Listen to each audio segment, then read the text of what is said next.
ఈ భూమి మీద ఒక రాజ్యం ఉంది. కానీ ఈ భూమికి అతీతంగా ఈ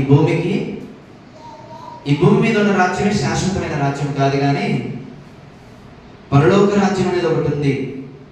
పరలోక రాజ్యం సమీపించి ఉంది. కాబట్టి ఏం చేయాలి? పరలోక రాజ్యం సమీపించి ఉంది కాబట్టి మారు మనసు పొందండి. అంటే దేవుడు ఎవరి కోసం వచ్చాడు? దేవుడు దేనికోసం వచ్చాడు అని అంటే, యేసుక్రీస్తు ప్రభువారు ఈ భూమి మీదకి నీతిమంతులు మనవుల కోసం ఆయన రాలేదు. మేము మంచి వారము, నేను పరిశుద్ధుడిని, నాకంటే పరిశుద్ధులు ఎవరు లేరు, నాకంటే మేలు చేసేవాడు ఎవరు లేరు అని అనుకునే వాళ్ళ కోసం రాలేదు. యేసుక్రీస్తు ప్రభువారు ఈ భూమి మీదకి ఎందుకు వచ్చారని అంటే, ఆయన పాపులను రక్షించడం కోసం, నీతిమంతులు కాని వారి కోసం, నీతిమంతులుగా తీర్చడం కోసం, పాపులైన వారిని రక్షించి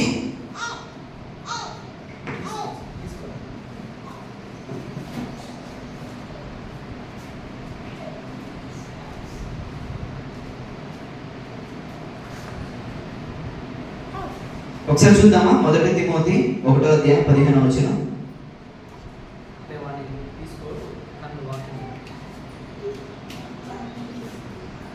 1 తిమోతి 1:15. మనం ఈరోజు ఏం చూద్దాము అని అంటే, మనము ఎందుకు క్రైస్తవులమయ్యాం? నేను ఎందుకు క్రైస్తవుడనైతిని? క్రైస్తవుడనైన తర్వాత నా రెస్పాన్సిబిలిటీ ఏంటి? నేనేం చేయాలి? అసలు నా జీవితంలో, మన జీవితంలో దేవుడు ఏం చేశాడు? ఏ గొప్ప కార్యం చేశాడు?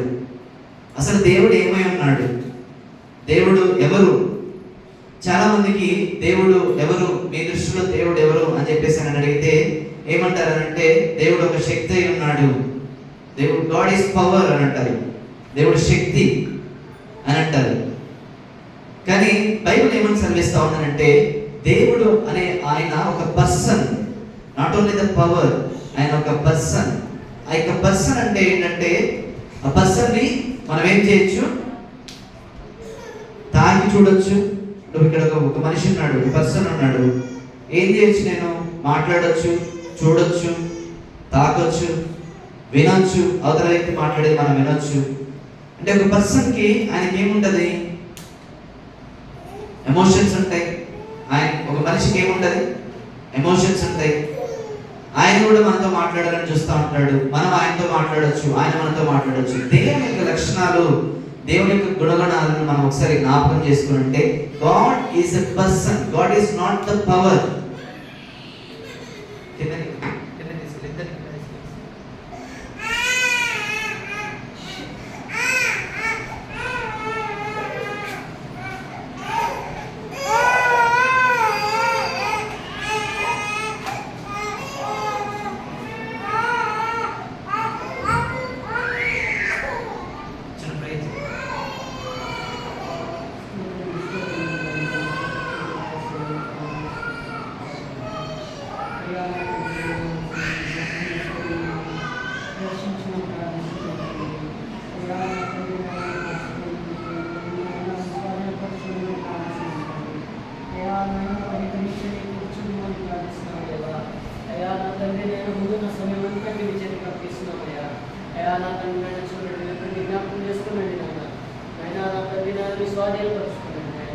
నా దేవా, నా తండ్రి, వాతావరణాన్ని స్వాధీనపరచుకోనండి.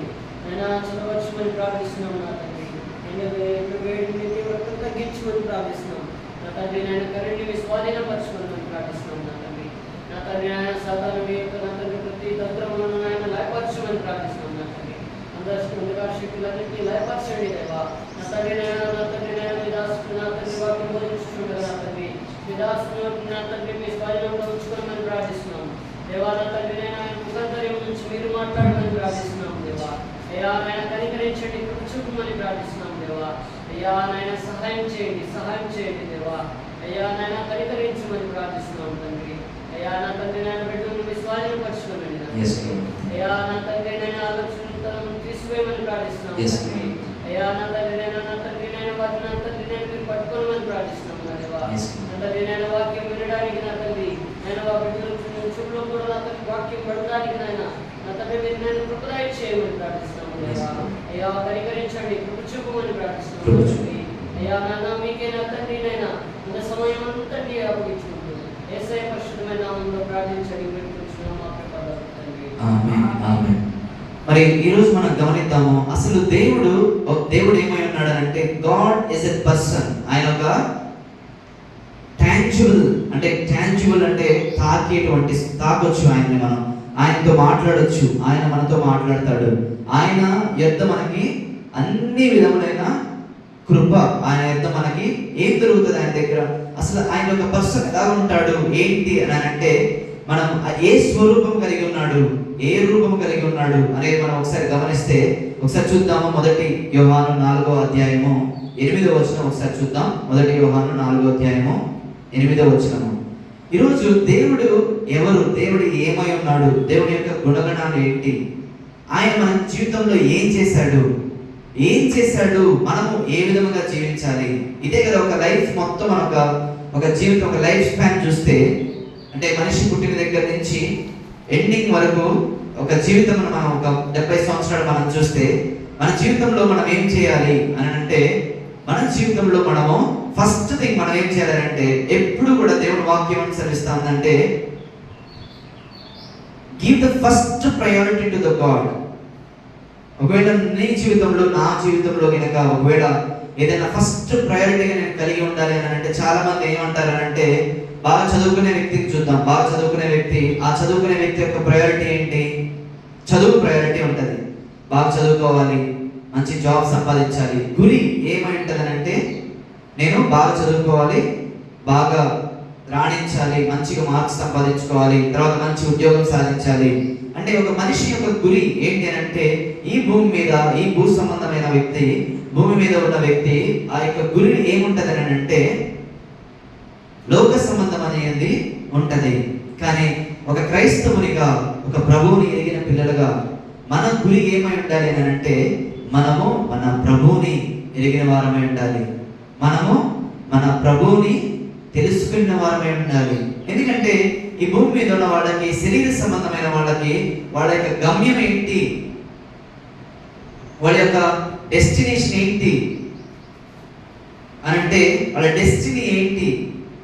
శరీర సంబంధంగా ఆలోచించేవాళ్ళు, శరీరానుసారంగా జీవించే వాళ్ళకి ప్రతి ఒక్కరికి ఒక డెస్టినీ ఉంటుంది కదా. వాట్ ఈస్ యువర్ గోల్ అని అంటే, వాళ్ళు ఏం చెప్తారు?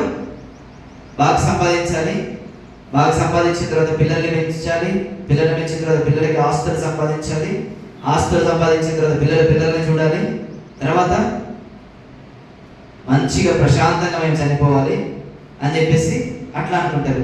కానీ మనం క్రైస్తవులుగా మన యొక్క గమ్యం ఏంటి? మన గమ్యం ఏంటి? పరలోకమా? కేవలం పరలోకం వెళ్తే సరిపోతుందా? పరలోకం వెళ్ళామనుకుందాం, పరలోకంలో పొజిషన్స్ ఉంటాయి. ఒకవేళ పరలోకము ఒకవేళ ఇదే అనుకోండి, యేసుక్రీస్తు ప్రభువారు సింహాసనం వేసుకొని ఇక్కడ కూర్చొని ఉన్నాడు అనుకోండి. పరలోకంలో నువ్వు ఎక్కడో ఒక 1000 మైళ్ళ దూరంలో ఉన్నావు అనుకోండి. ఏం తెలుసుకుంటాం? మన ప్రభువుని మనం చూడగలమా? ప్రభువుని ఎంత ఇదిగా ఉంటాము, ఎంత డిస్టెన్స్లో ఉంటాము? What is our destiny? మన గమ్యం ఏంటి? సరే, ఒక క్రైస్తవుని యొక్క ఒక జీవన విధానాన్ని మనం గమనిద్దాం. క్రైస్తవులుగా మనం ఎలా ఉండాలి, మన యొక్క గమ్యం ఏంటి అని మనం కనుక గమనిస్తే, ద ఫస్ట్ థింగ్, మన జీవితంలో ఫస్ట్ ప్రయారిటీ ఈస్ గాడ్. ఎందుకు మనల్ని దేవుడు రక్షించాడు, దేవుడు మనకి ఎందుకు రక్షణ ఇచ్చాడు అనేది మనం చూస్తే ఒకసారి చూద్దాము. జేమ్స్, యాకోబు రాసిన పత్రిక ఒకసారి గమనిద్దాం. ఎందుకు నేను క్రైస్తవుడినయ్యాను, ఎందుకు నేను క్రైస్తవుడిగా నేను మారాలి, ఎందుకు నేను మరి చర్చికి వెళ్ళాలి, ఎందుకు నేను సంఘానికి వెళ్ళాలి, ఎందుకు నేను సంఘంలో ఒక సభ్యుడిగా లేకపోతే సంఘంలో ఒక సభ్యుడిగా ఉండాలి, అసలు నా జీవితంలో ఏంటి, నేనేం కలిగి ఉండాలి అన్నదానికి ఒకసారి చూద్దాం. యాకోబు రాసిన పత్రిక 1వ అధ్యాయము 18వ వచనం చూద్దాం ఒకసారి. ఆయన తాను సృష్టించిన వాటిలో మనము ప్రథమ ఫలముగా ఉండినట్లు సత్యవాక్యము వలన మనలను తన సంకల్పం ప్రకారము కనెను. దేవుడు వాక్యం ఏమని సెలవిస్తా ఉందంటే, దేవుడు అంట మనల్ని కన్నాడంట. దేవుడు మనల్ని కన్నాడు. అందుకే దేవుడిని మనం ఏమని పిలుస్తాము? తండ్రి, నాయన, తండ్రి. ఎట్లా కన్నాడు? ఏ విధంగా కన్నాడు? ఆయన వాక్యము ద్వారా, సత్యవాక్యము వలన మనల్ని తన సంకల్పం చొప్పున మనల్ని కన్నాడు. దేవుడు కూడా ఒక గోల్ పెట్టుకున్నాడు. ఒక్కొక్కరి జీవితంలో, మన జీవితంలో సంకల్పము అంటే ఏంటంటే హీ హ్యాస్ ఎ గోల్. ఆయన కూడా ఒక గోల్ పెట్టుకున్నాడు. ఏంటి ఆ గోల్ పెట్టుకున్నాడు అని అంటే, ఇదిగో పలానా అరుణాముని నేను రక్షించాలి, పలానా ఇమ్రాన్ని రక్షించాలి, ఇదిగో నాయనమ్మని రక్షించాలి, ఆమెని రక్షించాలి అని చెప్పేసి ఆయన కూడా ఒక గోల్ పెట్టుకొని ఆయన ఏం చేశాడు? మనకి కొన్ని సంవత్సరాల క్రితం నీకు, నాకు, ప్రతి ఒక్కరు కూడా ఆయన వాక్యాన్ని పంపించాడు. ఆయన సువార్తను మన దగ్గరికి పంపించాడు. ఆయన సువార్తను మనల్ని పంపించి ఏం చేశాడు? ఆయన మనల్ని కన్నాడు. ఆయన మనల్ని ఆ సువార్త ద్వారా మనల్ని కన్నాడు. ఎప్పుడైతే సువార్తను మనం అంగీకరించామో మనం ఏమైపోయామో? ఆయన పిల్లలం అయిపోయాము. చూద్దాం ఒకసారి యోహాను రాసిన పత్రిక 1వ అధ్యాయము. ఇవి చాలా బేసిక్ థింగ్స్ క్రిస్టియానిటీలో, క్రైస్తవ్యంలో చాలా బేసిక్ థింగ్స్ ఏంటి అని అంటే, అసలు మొట్టమొదటి బీజం, మొట్టమొదటిది ఇదేంటి అని అంటే, ప్రభు మనల్ని కన్నాడు. ఆయన వాక్యం ద్వారా, ఆయన సత్యవాక్యం ద్వారా ఆయన మనల్ని కన్నాడు. మనం ఏమై ఉన్నామో? ఆయన పిల్లలమై ఉన్నాము. చూద్దాం ఒకసారి యోహాను రాసిన పత్రిక gospel of John, first chapter 12వ వచనం.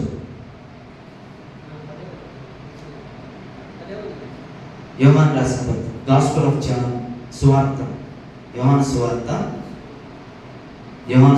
1వ అధ్యాయము 10వ వచనం చూద్దాం ఒకసారి. నేను చదువుతాను చూడండి. 12వ వచనం చూద్దాం ఒకసారి. తన్ను ఎందరు అంగీకరించిరో వారికందరికీ, అనగా తన నామమందు విశ్వాసం ఉంచిన వారికి దేవుని పిల్లలగుటకు ఆయన అధికారం అనుగ్రహించెను. వారు దేవుని వలన పుట్టిన వారే గాని రక్తము వలనైనను, శరీరేచ్ఛ వలనైనను, మానుషేచ్ఛ వలనైనను పుట్టిన వారు కారు. మనం ఏమి చూస్తా ఉన్నాం ఇప్పుడు? దేవుడు మనల్ని కన్నాడు. దేవుడు ఆయన సువార్తను పంపించిన తర్వాత ఏం జరిగింది మనకి అని అంటే, ఆయన వాక్యం మనకి పంపించినప్పుడు ఆ వాక్యం మనకి వినడం వలన ఏమైంది? వాక్యం వినడం వలన విశ్వాసం కలిగింది. యేసుక్రీస్తు ప్రభువారి యొక్క సువార్తని మనం వినడం ద్వారా మనకు విశ్వాసం కలిగింది. విశ్వాసం కలగడం ద్వారా, ఆయన యందు విశ్వసించడం ద్వారా దేవుడు మనకు ఒక అధికారం ఇచ్చాడు, ఒక అధికారాన్ని అనుగ్రహించాడు. ఏంటి అధికారము అని అంటే, దేవుడు కూడా తీసేయలేడు అధికారం. దేవుడు కూడా తీసేయలేనివి, దేవుడు కూడా చేయలేనిది ఏంటి అని అంటే, ఆ అధికారం ఏంటి అని అంటే, తనని ఎందరు అంగీకరించారో వారికి అందరికీ, అనగా తన నామమందు విశ్వాసం ఉంచిన వారికి దేవుని పిల్లలగుటకు ఆయన అధికారం అనుగ్రహించెను. ఏంటి అధికారము? ఎప్పుడైతే మనం యేసుక్రీస్తు ప్రభువారి మీద మనము విశ్వసించామో, ఆ విశ్వసించినప్పుడు మనము దేవుని పిల్లలగడానికి అధికారం అనుగ్రహించెను. ఇంకొకటి కూడా చేశాడు. ఆయన ఏంటి అని అంటే, ఆయన ఆత్మ ద్వారా మనల్నంట సీల్ చేశాడంట. సీల్ చేయడం అంటే ఏంటి? ఇప్పుడు ఒకసారి మీరు చూస్తే సీల్ చేయడం అంటే ఏంటి?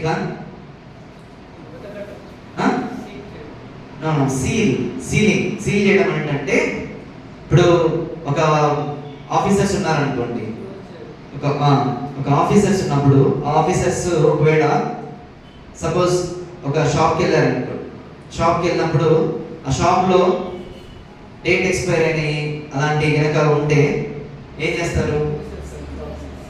ఆ షాప్ని సీల్ చేస్తారు, మూసేస్తారు. అది ఎవరు తీయాలి? మళ్ళా వచ్చి వాళ్ళే వచ్చి తీయాలి. వాళ్ళే వచ్చి తీసేదాకా ఎవరు తీయలేరు, ఎవరు కూడా దాన్ని ఇది చేయలేరు. ఏం చేశాడు యేసుక్రీస్తు ప్రభువారు? మనం యేసుక్రీస్తు ప్రభువారిని విశ్వసించడం ద్వారా, యేసుక్రీస్తు ప్రభువారిని మనం నమ్మడం ద్వారా ఏం అధికారం ఇచ్చాడంటే, ఆయన పిల్లలు అనడానికి మనకి అధికారం ఇచ్చాడు. అదేవిధంగా ఇంకోటి ఏం చేశాడు? విశ్వాసం ఉంచడం ద్వారా. ఇందాక ఏం చెప్పాము? ఎట్లా కన్నాడు మనల్ని? సత్యవాక్యం వలన ఆయన మనల్ని కనెను. ఇంకొకటి ఏం జరిగింది, ఆయన ఎందుకు మనం విశ్వాసం ఉంచడం ద్వారా ఇంకా ఏం జరిగింది అని అంటే, ఎఫెసీయులకు రాసిన పత్రిక 1వ అధ్యాయము 13వ వచనం ఒకసారి చూద్దాం. అంటే సువార్తను మనము వినడం ద్వారా, సువార్తను మనము విశ్వసించడం ద్వారా మనల్ని ఏం చేస్తాడు అనేది ఒకసారి ఇక్కడ చూద్దాము. మీరును సత్యవాక్యమును రక్షణ సువార్తను విని క్రీస్తునందు విశ్వాసం ఉంచి వాగ్దానము చేయబడిన ఆత్మ చేత ముద్రింపబడితిరి. ఎట్లా సీల్ చేశాడు? దేని ద్వారా సీల్ చేశాడో తెలుసా? ఆయన ఆత్మ ద్వారా. ఎప్పుడైతే మనము దేవుడిని యేసుక్రీస్తు ప్రభువారి యొక్క రక్షణ సువార్తను విని మనం ఆయన మీద విశ్వాసం ఉంచి ఉన్నామో, అప్పుడు ఏం జరిగింది? ఒక గ్రేట్ థింగ్ జరిగింది. ఏం జరిగింది అని అంటే, మనకి ఒక వాగ్దానం చేయబడింది. ఆ వాగ్దానం ఏంటంటే పరిశుద్ధాత్మ దేవుడు. పరిశుద్ధాత్మ ద్వారా ఏం చేశాడనంటే సీల్ చేశాడు. ఇప్పుడు నిన్ను, నీకు, నాకు, లేకపోతే మనందరము యేసుక్రీస్తు ప్రభువారిని ఎరిగిన పిల్లలము, మనల్ని చూస్తే మనలో ఏంటి, వీఆర్ డిఫరెంట్. మనం చాలా డిఫరెంట్. లోకంలో ఉన్న వాళ్ళతో కంపారిజన్ చేసుకుంటే లోకంలో ఉన్న వాళ్ళకి లేని నిరీక్షణ, లోకంలో ఉన్న వారికి లేని ఆ యొక్క ఆదరణ, లేకపోతే లోకంలో ఉన్న వారికి ఏం లేదు, నిరీక్షణ లేదు. అందుకే వాళ్ళని ఏమన్నదంటే నిరీక్షణ లేని జనము. అందుకే వాళ్ళ యొక్క నిరీక్షణ ఏంటంటే ఈ భూమి మీద ఉన్న వారికి వాళ్ళ నిరీక్షణ ఏముంటది? వాళ్ళకి నిరీక్షణ, పిల్లోడు పుట్టాడు, పుట్టిన దగ్గర నుంచి చూస్తే పిల్లోడు పెరుగుతాడు, పెరిగిన తర్వాత ఒక ఏజ్కి వస్తాడు, చదివిన తర్వాత ఉద్యోగం చేస్తాడు, ఉద్యోగం చేసిన తర్వాత పెళ్లి చేస్తారు, పెళ్లి చేసిన తర్వాత పిల్లలు పుడతారు, ఆ పిల్లలు పుట్టిన తర్వాత ఆ పిల్లలకు పెళ్లి చేస్తారు. తర్వాత అలా నిరీక్షణ ఏంటంటే టెంపరరీ నిరీక్షణ, temporary hope. What is your hope? నీ హోప్ ఏంటి, నీ నిరీక్షణ ఏంటి అని ఒక అన్యుని కనుక అడిగితే అతను ఏమంటాడనంటే, నాకు ఏముంది, కొద్ది రోజులు చదువుకుంటాము, ఉద్యోగం చేస్తాము, తర్వాత చనిపోతాము. ఒక నిరీక్షణ, వాళ్ళకి నిరీక్షణ అంతవరకే, వాళ్ళ హోప్ అంతవరకే. కానీ యేసుక్రీస్తు ప్రభువాన్ని నమ్ముకున్న పిల్లలంగా మనకు ఒక నిరీక్షణ ఉంది. దాన్ని ఏమంటదంటే ఇంగ్లీష్లో లివింగ్ హోప్ అని అంటది. లివింగ్ హోప్ అని అంటే జీవపు నిరీక్షణ, జీవమును గురించిన నిరీక్షణ అని చెప్పేసి. అంటే మనకి ఒక నిరీక్షణ ఏంటి అని అంటే, మనము ఏంటి అంటే వీఆర్ సపరేటెడ్. మనల్ని దేవుడు సీల్ చేశాడు ఆయన వాక్యం ద్వారా, ఆయన యొక్క సువార్త ద్వారా, ఆయన ఆత్మ ద్వారా. ఆయన సువార్తను నమ్మినప్పుడు, మనం విశ్వసించడం ద్వారా దేవుడు ఏం చేశాడనంటే ఆయన ఆత్మ ద్వారా ముద్రించాడు. ఆయన మనకి ఇచ్చిన వాగ్దానము ద్వారా ముద్రించాడు. అందుకే నీలో, నాలో, అందరిలో యేసుక్రీస్తు ప్రభువాన్ని విశ్వసించిన ప్రతి ఒక్కరిలో ఏముంటదనంటే ఒకే ఆత్మ ఉంటది, ఒకే ఆత్మ ఉంటది, పరిశుద్ధాత్మ దేవుడు. మరి దేవుని యొక్క వాక్యము, సువార్త మన దగ్గరికి వచ్చినప్పుడు నీ అంతట నువ్వు ఒప్పుకున్నావా ఆయన దేవుడు, ఆయన ప్రభువు అని? నా అంతట నేను ఒప్పుకున్నానా? లేదు.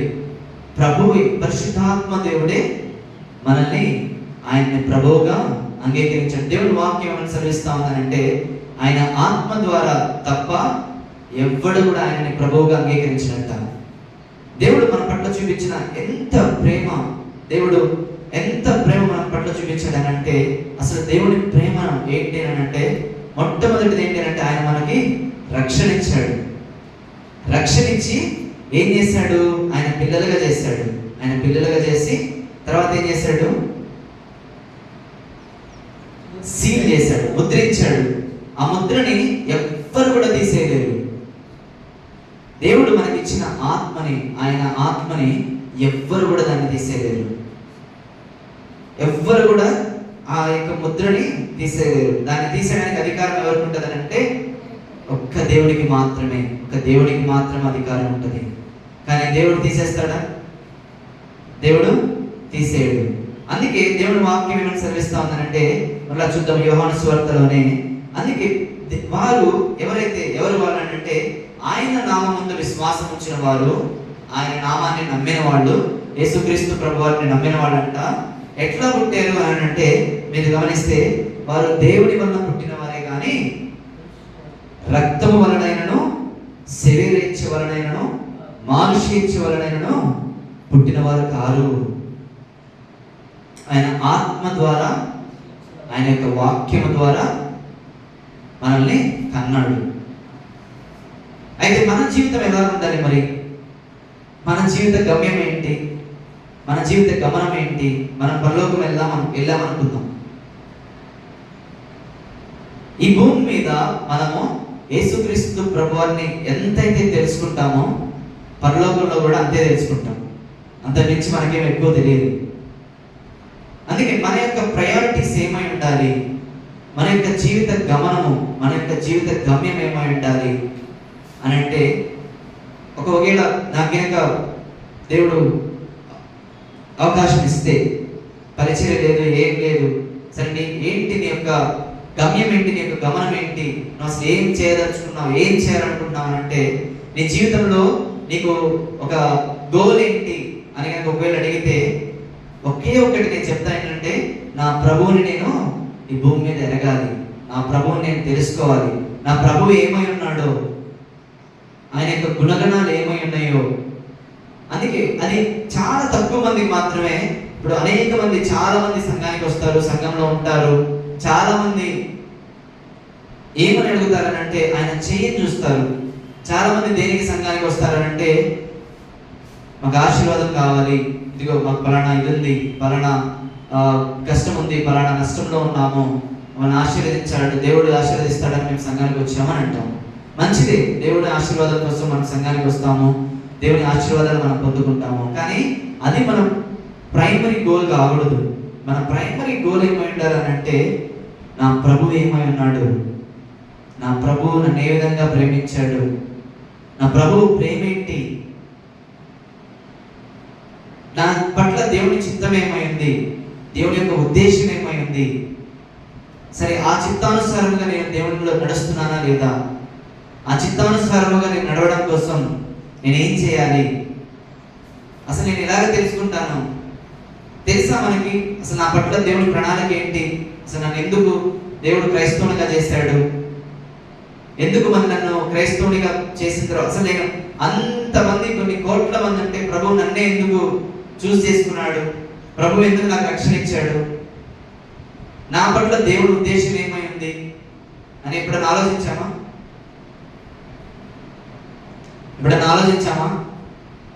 చెప్పండి, ఎప్పుడైనా ఆలోచించావా? అడిగావా దేవుడిని? దేవుడిని అడుగుతున్నామా? దేవుడిని తెలుసుకుంటున్నామా? నేను కరెక్ట్గా దేవుని పర్పస్ నా జీవితంలో నెరవేరుతుంది అని చెప్పగలవా? నేనైతే చెప్పలేదు.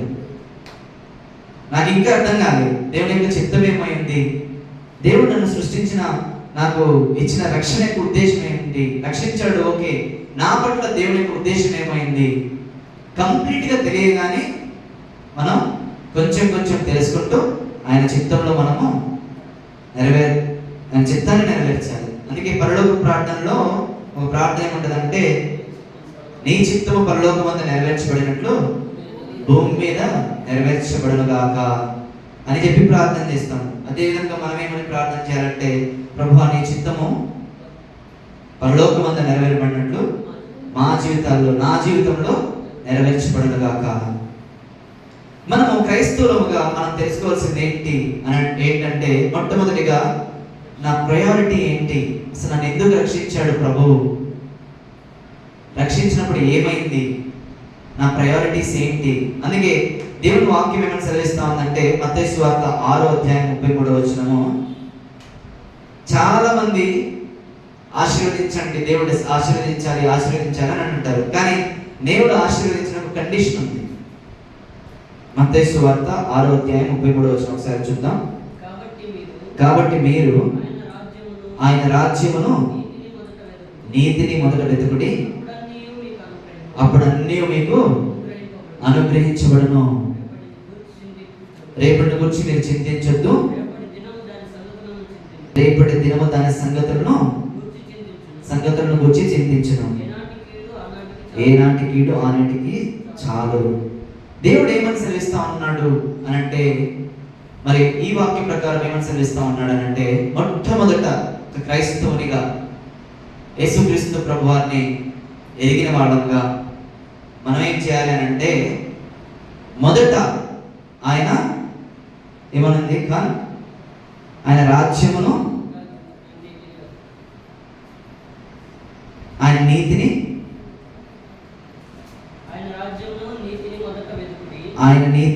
ఆయన రాజ్యమును మొదట వెతుకుడి, అప్పుడు అవన్నీ మీకు అనుగ్రహింపబడును. మొట్టమొదటిగా మనం చేయాల్సింది మొదట అనంటే ఫస్ట్ థింగ్, ఒకతను వచ్చి యేసుక్రీస్తు ప్రభువా దగ్గరకు వచ్చి నేను నిన్ను వెంబడిస్తాను ప్రభువా, నేను నిన్ను వెంబడిస్తాను అని అంటే యేసుక్రీస్తు ప్రభువా ఏమంటాడనంటే, ఒక ధనవంతుడు బాగా డబ్బున్న వ్యక్తి వచ్చి ఏమని అంటాడంటే నేను నిన్ను వెంబడిస్తాను ప్రభువా అని అంటే యేసుక్రీస్తు ప్రభువా ఏమంటారు? మొదట నీ ధనాన్ని నీ ఆస్తిని అంతటిని అమ్మేసి బీదలకి ఇచ్చేసి వెంబడించండి అంటాడు.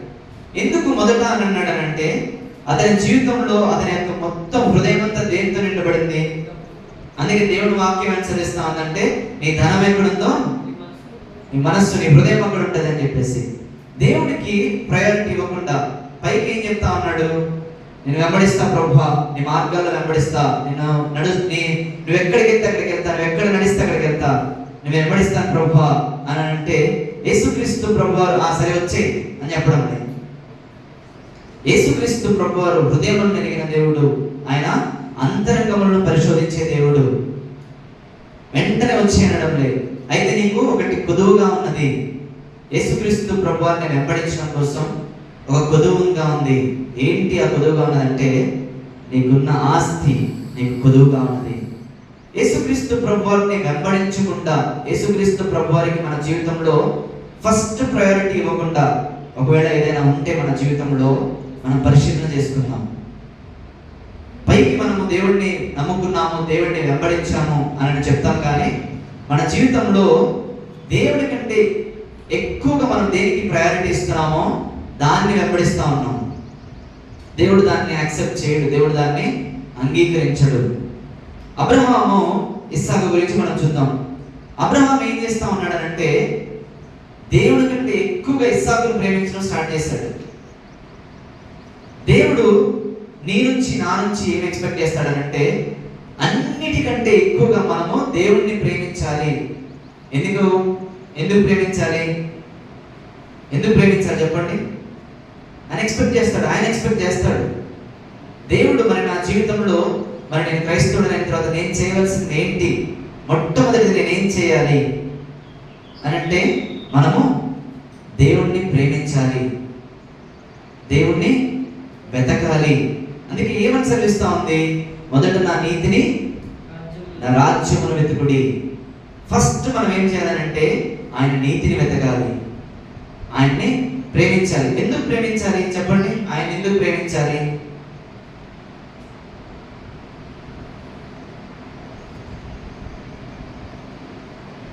చెప్పండి,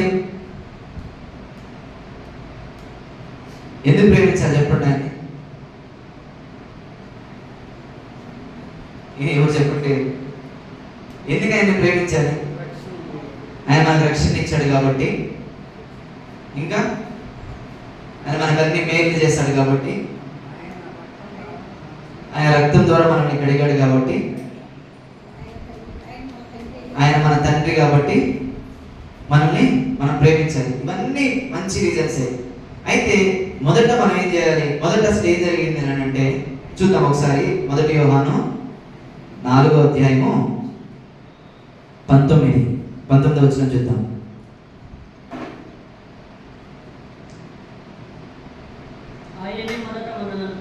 ఆయనే మొదట మనల్ని ప్రేమించిన కనుక మనము ప్రేమించుచున్నాము.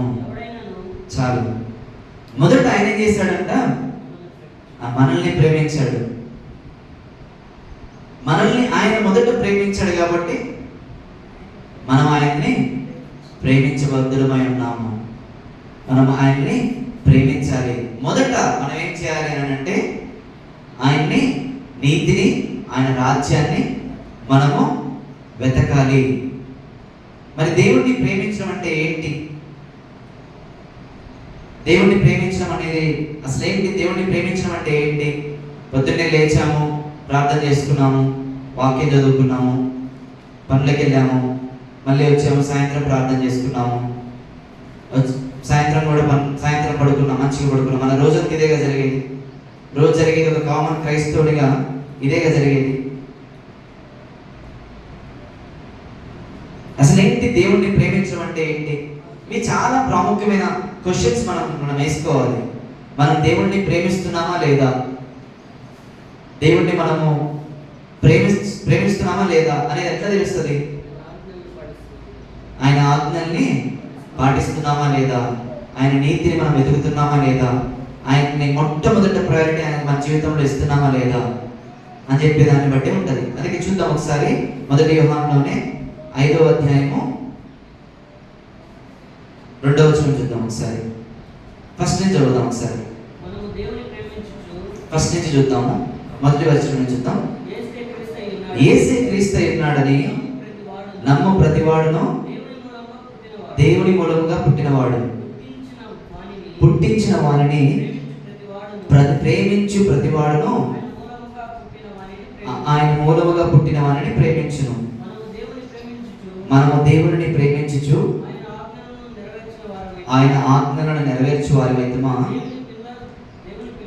దేవుని పిల్లలని ప్రేమించుచున్నామని దాని వలన ఎరుగుదము. నేను మీకు అర్థమయ్యేలాగా చెప్తా. ఇది ఏంటి, మనము ఎందుకు మనము ప్రేమించడము ఏంటి అని అంటే ఆయన ఆజ్ఞలను గైకొనడము. ఆయన ఆజ్ఞలు ఏమై ఉన్నవి? అసలు ఏంటి ఆయన ఆజ్ఞలు ఏమై ఉన్నాయి? ప్రభువు ఇచ్చిన ఆజ్ఞలు ఏమై ఉన్నాయి?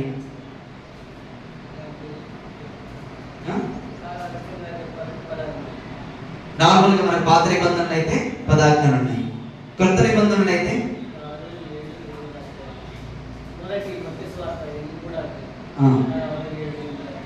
6-8 అధ్యాయం. అయితే కమాండ్మెంట్స్, దేవుని యొక్క ఆజ్ఞలు ఏమైనాయంటే 2 ఆజ్ఞలు ఉన్నాయి. ప్రాముఖ్యంగా బైబిల్లో కొత్త నిబంధనలో 2 ఆజ్ఞలు ఉన్నాయి. ఒకటి ఏంటంటే నీ దేవుడైన యెహోవాను ప్రేమించి సేవించి ఆయనని పూర్ణ హృదయంతో, పూర్ణ బలముతో, పూర్ణ ఆత్మతో మీరు ప్రేమించాలి. ఫస్ట్ ప్రయారిటీ, మొట్టమొదటి ఆజ్ఞ ఏంటి అని అంటే ఒక క్రైస్తవులుగా మనం చేయవలసింది ఏంటంటే మన దేవుణ్ణి మనము ప్రేమించాలి, మన దేవుణ్ణి మనము సేవించాలి. ప్రేమ ఉంటేనే సేవ ఉంటుంది, ప్రేమ లేకపోతే సేవ ఉండదు. ప్రేమించాలి పూర్ణ హృదయంతో. ఎట్లా ప్రేమించాలి? పూర్ణ హృదయముతో, పూర్ణ మనస్సుతో, పూర్ణ బలముతో. ఎందుకు నిన్ను నన్ను దేవుడు సృష్టించాడు అనంటే ఆయన్ని మనము ప్రేమించడం కోసము. ఎందుకు ఆయన్ని ప్రేమించాలనంటే ఆయన మనల్ని ప్రేమించాడు కనుక. రెండోది ఏం చేయాలంటే దేవుణ్ణి ప్రేమించు ప్రతివాడును ఏం చేస్తాడు? నేను ప్రేమిస్తున్నాను దేవుణ్ణి అన్నానికి రుజువేంటి? అన్నదానికి రుజువేంటి అని అంటే ఇక్కడే రాయబడింది, దేవుణ్ణి ప్రేమించుచున్న ప్రతివాడును ఆయన మూలముగా పుట్టిన వారిని ప్రేమించును. అసలు క్రైస్తవ్యం అంటేనే ఏంటి అని అంటే ప్రేమ. అసలు మన దేవునికి ఏమని పేరుంది? అసలు ఆయన స్వరూపం ఏంటి? ఇందాక మనం అనుకున్నాం కదా, దేవుడు అంటే చాలా మందికి ఏంటంటే శక్తి, పవర్. కరెంట్ ఉందనుకోండి, పట్టుకుంటే ఏమవుతుంది? అందుకే దేవుడు శక్తి కాదు, దేవుడు శక్తి మాత్రమే కాదు, దేవుడికి పవర్స్ ఉన్నాయి. కానీ దేవుడు ఏమై ఉన్నాడనంటే 1 యోహాను 4వ అధ్యాయం 8వ వచనం ఏమి సెలవిస్తా ఉందంటే దేవుడు ప్రేమ స్వరూపి. అసలు దేవుని యొక్క రూపాన్ని ఒకవేళ నువ్వు చూడాలి అనంటే పరలోకం వెళ్ళిన తర్వాత ఒకవేళ నువ్వు ప్రభువుని కనుక చూస్తే, ఇంతమంది కొన్ని లక్షల మంది పరలోకంలో ఉంటారు, కొన్ని కోట్ల మంది పరలోకంలో ఉంటారు కదా, ఈయనే ప్రభువుని మనకు ఎట్లా తెలుస్తుంది? ఈయనే ప్రభువు, ఈయనే యేసుక్రీస్తు. మనం యేసుక్రీస్తు ప్రభు వారిని చూసారా? మీరు ఎవరన్నా శరీరంగా మీరు ఎవరన్నా చూసారా? చూడలేదు కదా, నేను కూడా చూడలేదు. కానీ పరలోకం వెళ్ళాం మనం. పరలోకంలో కొన్ని లక్షల మంది, కొన్ని కోట్ల మంది ఉన్నారని అనుకుందాం. ఈయనే యేసుక్రీస్తు ప్రభు వారిని మనం ఎట్లా చెప్తాం చెప్పండి? ఎట్లా గుర్తుపడతాం చెప్పండి?